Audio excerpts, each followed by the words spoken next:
喺2025年2月19至20日，中華民族盛世會香港藝術家中華56個民族文化非遺創作展嘅先導活動已經圓滿舉行。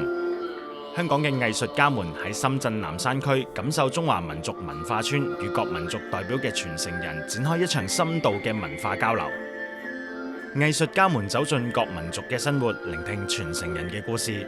呢場先導交流不僅係藝術嘅碰撞，更係文化嘅傳承。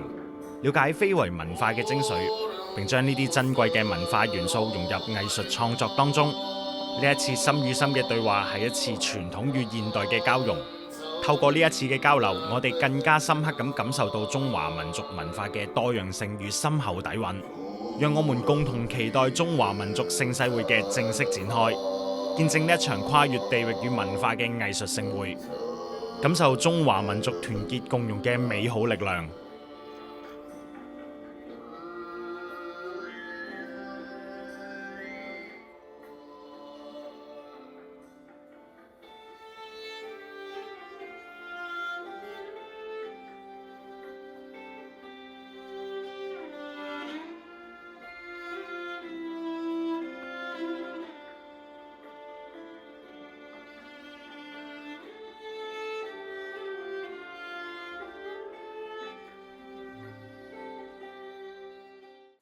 Arts Valley